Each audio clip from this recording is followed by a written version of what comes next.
We're talking 2025 NFL draft prospects today. Carson Beck, Elic Ayomanor, and Alfred Collins on tap today on the Locked On NFL Scouting Podcast.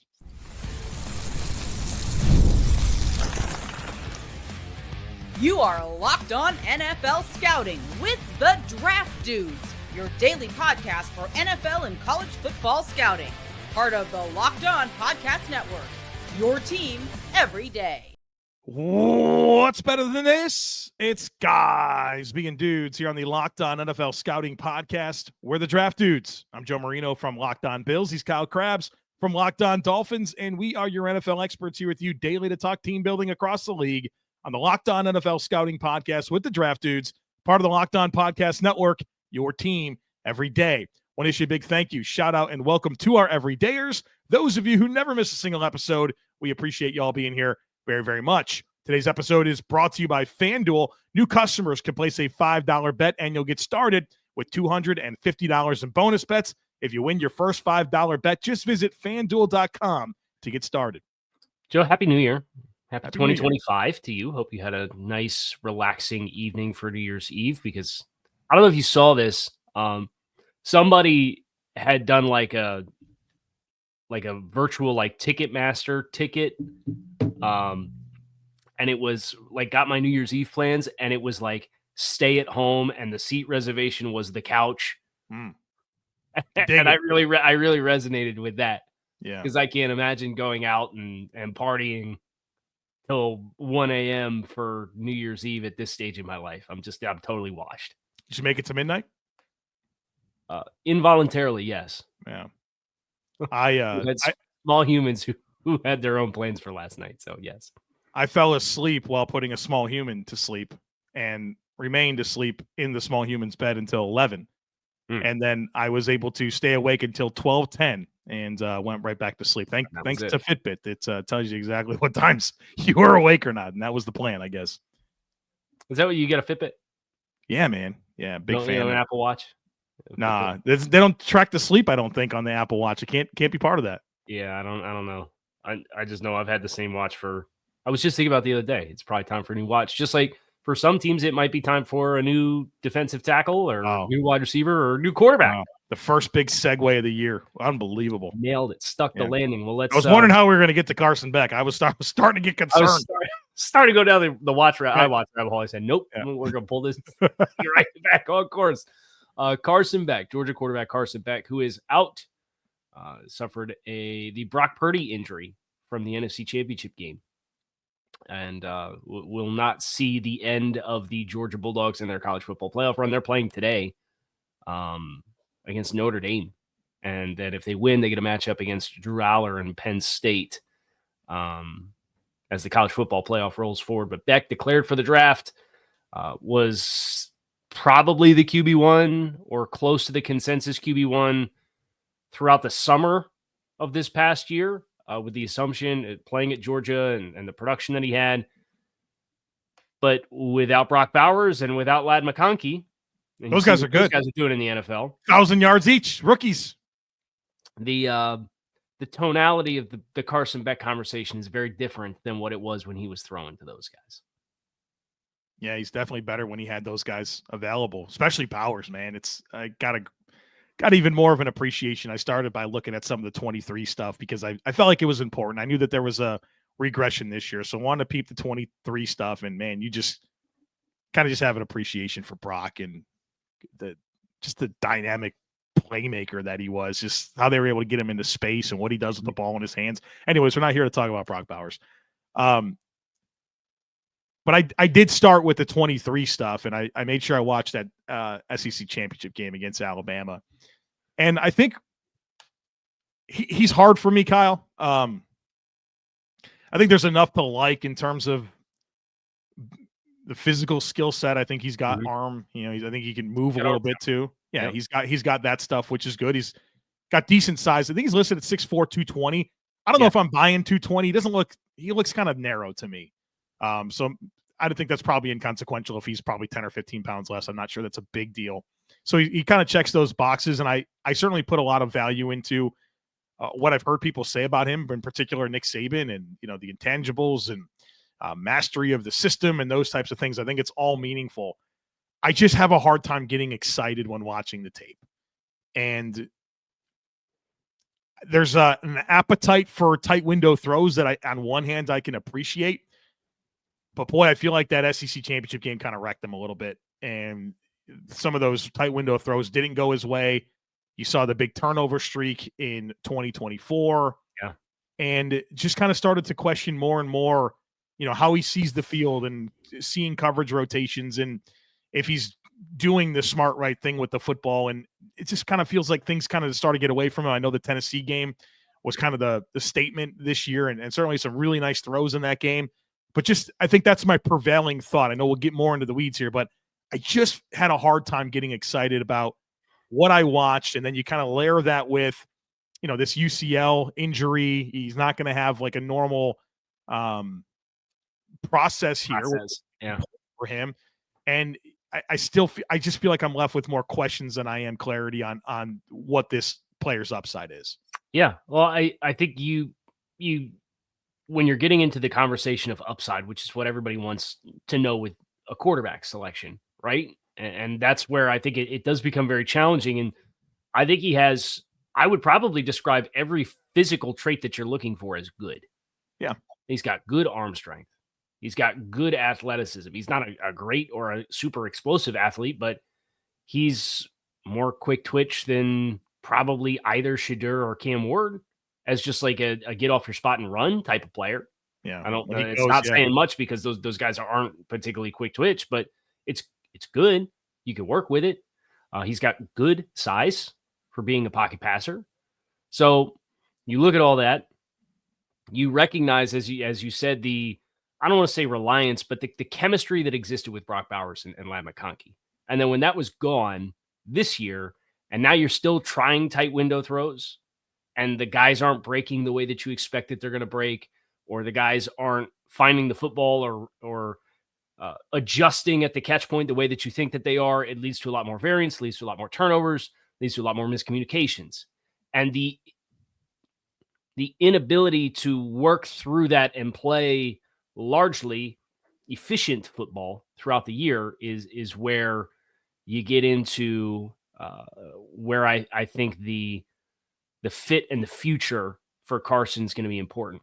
If you're drafting Carson Beck to be a starter for you in a short period of time with a short turnaround, I think that's not a recipe for success. Yeah. Because I think this is a player based on how he played with Brock Bowers and Ladd McConkey, and those guys are obviously good rookie players that are tearing it up in the league. But if you can go to an environment where you have a couple of skill players that are long-term foundational pieces to work with, and he can be in that environment and work with those players and develop chemistry with those players, I think that's probably where I feel best about what his future looks like as a quarterback. If that makes sense. Because I think who he is as how he sees the field is kind of who he is as how he sees the field. And just goofy interceptions sometimes, not seeing guys in underneath zone coverages, trying to slot balls in impossible windows anyway. And to have a couple safety blankets that you really vibe with, you can keep an offense functional if you have that at your disposal, despite having those kinds of tendencies as a player, because you have good traits. I think that's a really good way to summarize how to get the most out of Carson Beck. And I think that in particular complicates me giving him a high grade. Mm-hmm. I understand why he would want to come out. I mean, he's a 27-game starter, played in a good system, has put good tape out there. And this quarterback class is very inviting for players, right? Anybody with a pulse. If you have a pulse. Yeah, and the demand's there, right? The demand is absolutely there. And so I don't know. I kind of felt like I was watching Desmond Ridder a little bit at Cincinnati. And that's a player that got on the field too soon, man, and there's a lot of confidence building that probably has to happen with a guy like that to get him in a place where he can execute and play his game. And I feel like we're kind of there with Carson Beck. So predictively, I think it's going to be hard for me to figure this one out from my own personal valuation. I'd probably let somebody else try this one out. I have a 3 on him. And that was before, it was a low 3 before the elbow injury. So if you told me predictably he made it to day 3 as an early day 3 player, I would not be surprised. Some interesting splits on him, which I think do not bode particularly well or graceful for him in his 13 games that he played this year. As you got into later down and distances, he got significantly less efficient as a passer. He had 14 touchdowns to 5 interceptions on first downs, 9 and 3 with 7.5 yards per attempt on second down versus 8.4 yards per attempt on first down. And then his yards per attempt on third down was 6.8 with 4 interceptions and 4 touchdowns and 3 interceptions. So it went from 14 and 5 to 9 and 3 to 4 and 3. Passer efficiency, both over 150 on first and second down. Third down this year, it was 116. And when you watched it on film, really felt like he got rattled with not even like all-out blitz. It was, if you could simulate pressure on him, and that's the big thing in the league right now. Yeah. But you rush and you rush with an intent to cage the pocket and force him to stand in there, and he sees somebody coming from a non-traditional spot. That's really where it felt like you got some hasty decisions with him and standing in. And when he is facing pressure and guys are able to get on top of him, he had a willingness to just kind of put it out there and, getting rid of and getting some of those negative plays out of his system, I think would be helpful. But you invoked the name Desmond Ridder. I think he's better in pre-snap diagnosis than Ridder was. Mm-hmm. And that gives me a little bit of hope that this is a situation-specific player. And I don't think he's ready to start right away. But if you have a system that you get up to the line of scrimmage and you can have a lot of answers for a lot of different things, that's where he has the most glowing reviews as a quarterback. So I guess that's what I'm tying myself to if I want to see this player be a successful player, is he's afforded those kinds of tools at his disposal, because it really didn't feel like they had it this year at Georgia either. Sounds like you described a quarterback that maybe Tennessee would be interested in. Yeah. I think but you wouldn't have to do it early, right? Right. So if Tennessee drops the ball and wins on Sunday and sure gets out of the top 2 pick conversation with the top 2 quarterbacks, and Drew Aller decides not to declare after he said he was going back to school, and now some of the draft analysts over the last 48 hours have said, well, if they have a good football playoff run, he might come out. Yeah. So if none of that happens, then yeah, I think that's a pretty intentional thing to make that known before, right? Like, yeah, he came out and said he was staying. Yeah. All right. Okay, that's Carson Beck. We're talking about this Stanford receiver. I'll let Kyle say his name on the other side of it, folks. Be sure. Elic Ayomanor. Just stick with us. The NFL playoffs are almost here, but it's not too late to get in on the regular season action with FanDuel, America's #1 sportsbook, because right now, new customers can finish the season strong with $250 in bonus bets if your first $5 bet wins. And FanDuel has so many different ways for you to pick up a W. I love betting on which players will hit the over on stat projections, if a team will cover the spread. I love building parlays. It's thrilling and so easy to do over at FanDuel. And not only can you bet on who will win the game, but FanDuel has bets for which players will score a touchdown, how many points each team will score, and so much more. So just visit FanDuel.com to join today.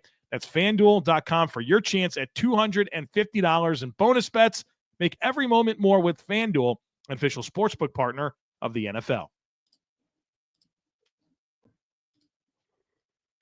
So we have next Elic Ayomanor, wide receiver, Stanford. And this was a player we looked at early in the process, right? Yeah. And you and I both independently have had excuses to touch base with Elic in his season this year. And it kind of came around in a roundabout way where just kind of in passing was mentioned, hey, I watched Ayomanor again. and you're like, yeah, he's good. I'm like, yeah, he is good again. Maybe we should update our conversation on him as a player because he had a good season, and I know it wasn't as productive as what it was the previous year as far as like 1,000 yards in 2023 versus not 1,000 yards in 2024. But this wide receiver class is kind of open, in my opinion. And I don't think he's super highly drafted. Like, I don't think he's a first-round pick, but he's got the goods if you love blue-collar, dirty reps, unselfish football player with some really good physical tools at his disposal.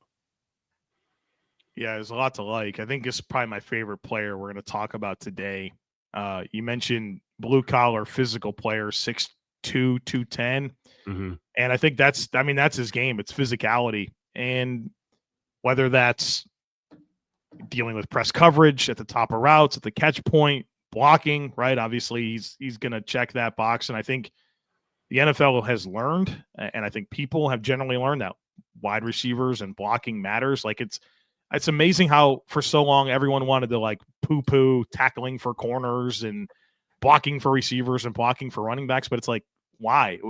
It's important stuff to being a good offense. And it's insane to me that those things were ever like not valued. But can I jump in real quick while you're saying that?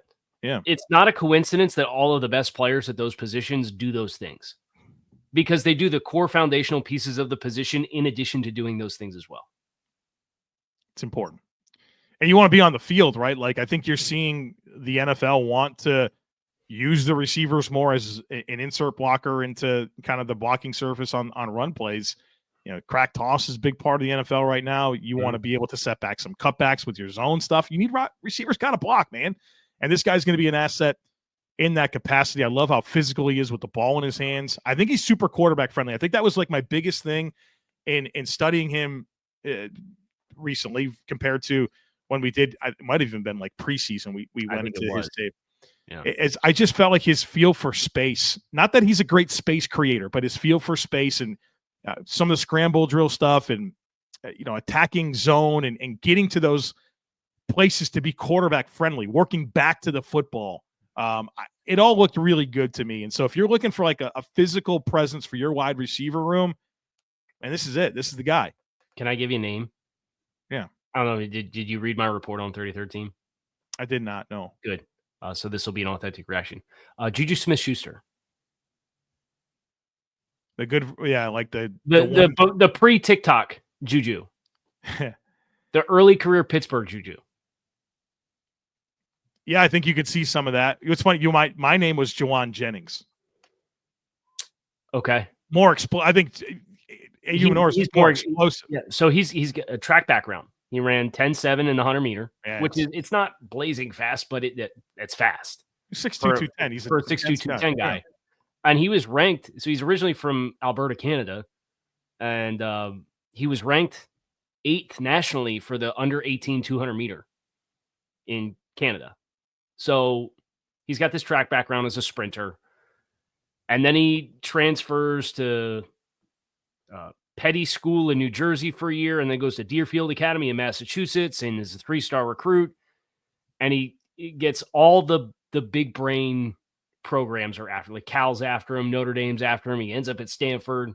So I think that's a testament to like the intelligence of what he's capable of is that all of these historic, like very rich academic programs were after him as a player. So you take that and you have that in the back of your mind. You have sprinter background in the back of your mind. You have the size in the back of your mind. And I agree with you. He's running a hitch, but the hook player is shaded inside and is kind of in the throwing window. And he automatically knows to just drift his hitch into that open vacancy. And the quarterback's throwing it with anticipation. So you see the chemistry of like, he understands where the space is. The quarterback's going to trust him to find the space. So it's like that high football IQ type of stuff with him. And then he is a pain in the butt. Joe, every run block is 4th and game in the Super Bowl. He's going to make corners work on the backside of inside zone to the field and block him 12 yards downfield. And he does it every single rep. Yeah. And it's like, man, he plays the game like this. He plays the game with this mentality. That physicality shows up with the ball in his hands. The physicality shows up at the catch point. He's going to go down and dig out linebackers. He's blocking defensive ends on Stanford's crack toss. And he's doing it at a high level. And he's the size that he is. And he's got these arrogant hands. I think his career drop rate's like 7%. It's like, man, he checks all of these boxes of, if the Rams didn't have an embarrassment of riches at wide receiver, and they might still need another compliment to Puka Nacua if they move on from Cooper Kupp, don't let the Rams get this dude. Don't let the Lions get him either. Holy cow, dude. Yeah. I mean, should you imagine this guy in the Tim Patrick role for Detroit? No. It'd be a problem. It'd be a problem. Don't let Sean Payton get this guy either. Yeah. Dude, and I love how you kind of went in even more on the physicality and the competitive toughness that exists with this player, because stuff adds up in the National Football League, right? Like, I think you're more and more seeing teams emerging, and a lot of it's not because they have the best players, right? It's more because, hey, there's a foundation of competitive toughness and, guys that are going to go out there and lay it out there, and it's going to be a heavyweight fight for 4 quarters and like throughout the course of a game, knowing you're going to go up against Ayomanor, you're going to bring it, dude. Like every freaking snap, this guy's going to be in your face and he's going to challenge you. And it could be a battle of attrition. If you're, this guy's 6'2", 210, if you're 180-pound corner, 190-pound corner, and you got to go toe to toe with this all game long, if you're not wired the right way, it's not going to go well for you. Right. And I think these types of players in this environment of football and sports, man, nobody's going to want to deal with them. There were like 3 games where it was the first run was like a run away, and he latched like he was point of attack defender in the corner, and the corner after the play kind of looks at him like, what the hell was that? And then like every rep, and it was like the tone was set immediately. And the Cal guys started getting super chippy with him because they're like, we're fed up with you. Yeah. And it was the second quarter. So it's like, you imagine him and Amon-Ra St. Brown as the 2 wide receivers for Detroit, and they'd be the tag team champions of the world, right? Like, because they're both wired that way. Right. I think that says everything that we say, this guy's a Lion, right? Like then your team should want him to. Your team should want him to. Baltimore, Pittsburgh, like those stereotypical culture places that have well entrenched. And if you're a team that doesn't have that, that should make you want this guy even more. Right. Because it's the kind of guy that can cultivate that kind of culture within your program. Kyle, I can see him going in like the 20 to 50 range. Especially like you think about the run of receivers that have think about that last year. Those receivers that went 20 to 50, it was like, I don't know. Honestly, was there like 10 or 15 of them? Yeah. I think he's more attractive than a lot of them. So just a ball player right here, man. I think that he'll only continue to ascend, especially as people get into this wide receiver class and you're like, who are the next, maybe McMillan is like the guy, and like who else? Like, oh, well, check this guy out, right? Right. Okay, Alfred Collins, big boy, Texas defensive tackle. We're talking about him next. Stick with us. It's playoff time, and if you're like me, you want to make the most of these final weeks of football action. That's where Prize Picks come in. If you love football and want a chance to win real money while watching the games, Prize Picks is the place for you. It's the best way to turn your sports opinions into cash with daily fantasy player projections. With Prize Picks, you simply pick more or less on player stats like passing yards or rushing touchdowns for a shot to win up to 1,000 times your money. You can make your picks in less than 60 seconds, and whether you're looking for a flex play to boost your payout or want to cash out quickly, Prize Picks has got you covered. And with over 10 million members and billions in winnings, it's clear that people are loving this platform. I've been playing for a while, and I'm having a blast. It's easy to use, and I love how fast the payouts are. Seriously, I've gotten paid in as little as 15 minutes when my picks hit, plus the weekly promos like Taco Tuesday discounts add even more value to my lineups. Here's a special offer for Locked On NFL listeners. Download the app today and use code Locked On NFL to get $50 instantly after you play your first $5 lineup. That's Prize Picks. Run your game. Download the app today. Use code Locked On NFL to get $50 instantly after you play your first $5 lineup. Prize Picks. Run your game. Big Al. Alfred Collins. Hit dingers. He hits dingers. He hits running backs too. Yeah, he does. At the line of scrimmage. Alfred Collins kind of the heir to Tavondre Sweat in the Texas defense from one year to the next, and 6'5", 320 pounds. I don't think he's as laterally nimble as Tavondre Sweat is, despite being a lighter player. That's such a weird thing to say, right? Right. But I think it's true. But the point of attack skills here is really the hallmark of Alfred Collins and his game. And the question is less how good is he at what he does, and more how do you value it in today's climate of the league, I think. Yeah, I think that'll create a good conversation here. But it's length and strength, right? That's what this guy provides consistently, controls his gaps, can reset the line of scrimmage. Mm-hmm. I think all that's easy to see. I think the part that I really enjoyed, like the funnest part for me with watching Collins, was like the pursuit effort. This guy was tracking down everything that he could get, man. He's 6'5", is verified 6'0", 319, 34 3/4 inch arms. This dude runs to the ball. Like if there's perimeter screens, if there's quick passes, this guy is getting on his horse. He's getting after the football, and I love that, man. I think that's kind of talking about everything we just did about Ayomanor. That's the stuff that I love about defensive tackles. Like, what is your competitive toughness and pursuit effort like? And you saw that a ton. I think he can play anywhere from, primarily an A-gap defender, but if you wanted to play him out as a 4-eye, I think he can do that. I really no question about it. Your big question here is like, what type of pass rush upside are you getting? Like you said, like the lateral quickness, you said Tavondre Sweat has more. I didn't take my mind to that place to affirm that, but I'm not sure you're wrong. You're not super loose, but like pocket pusher, he certainly has the ability to, collapse gaps, and you want to run games and loop around him. He'll be a great candidate for that, but is he going to get to the edges of blocks and get around and be slippery and make plays like that? Probably not. So I think that's part of what I want to learn. I think this is a player that will benefit from the postseason cycle, right? If he goes to like an all-star game, I want to see him run the hoops, right? I want to see that stuff. I want to see how he moves at the combine. I feel like all of that's going to help me solidify where the grade finally falls. But man, this guy's going to dominate his space, and he's going to make you more stout up the middle of your defense. Yeah. So from a pass rush profile, you saw him win with some swipes and clubs, and in the off opportunities where he was playing guys head up, he'll walk you straight back. If you're going to put him in a front where he's going to get isolated, particularly on a center, he will eat centers up in one-on-one because of how powerful he is, and he does have linear explosiveness. I thought there was some flashes of sufficient hip and ankle mobility for cornering, but it was more shallow angles. And it's not like I'm 5 yards deep and I'm hip to hip with the guard, and then I got to really tightly turn and pry that corner.